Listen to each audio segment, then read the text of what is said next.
টেটের OMR নষ্ট নিয়ে গুরুত্বপূর্ণ তথ্য এবং আদালতে নজিরবিহীন দাবি পর্ষদের পুরো ব্যাপারটা আপনারা এই ভিডিওর মাধ্যমে জানতে চলেছেন। চ্যানেলটিকে সাবস্ক্রাইব করে রাখুন, তাহলে উল্লেখযোগ্য আপডেটগুলো মিস করবেন না।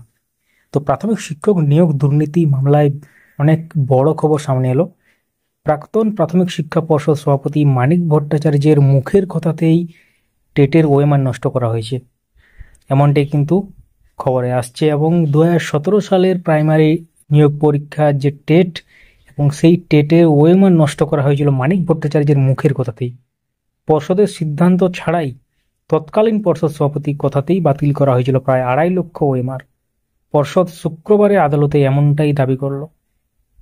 তো একটি কেসের সাপেক্ষে এই ব্যাপারটা উঠে আসে, যেটা আপনারা স্ক্রিনে এখন দেখতে পাচ্ছেন।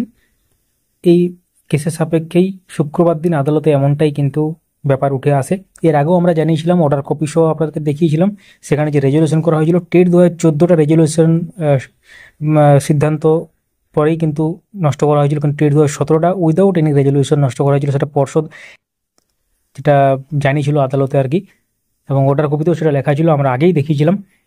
তো এই মুহূর্তে আপনারা জানেন যে প্রাইমারি টেট সংক্রান্ত মামলা শুনানি হচ্ছে মাননীয় বিচারপতি অমৃত সিনহার এজলাসে।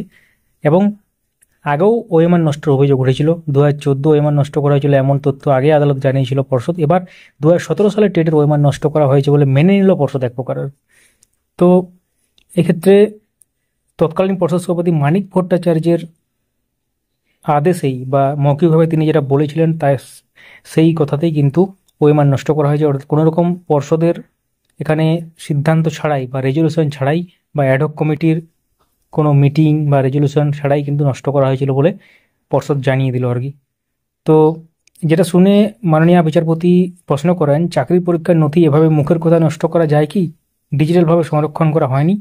তখন তিনি কি আদেশ দিলেন যে ডিজিটাইজ যে ফরম্যাটে রাখা ওএমআর শিট তিনি তলব করেছেন একবার, অর্থাৎ আগামী 14 আগস্টের মধ্যে মামলাকারীর ডিজিটাইজ ফরম্যাটে রাখা ওএমআর জমা করতে পর্ষদ নির্দেশ দিলেন মাননীয় বিচারপতি। তো গুরুত্বপূর্ণ তথ্য উঠে আসবে। এবং তাছাড়া টেট 2014 ওএমআর সংক্রান্ত পরবর্তী যে শুনানি সেটা আগস্ট মাসে উঠবে, শুনানি হবে আর কি এক প্রকার।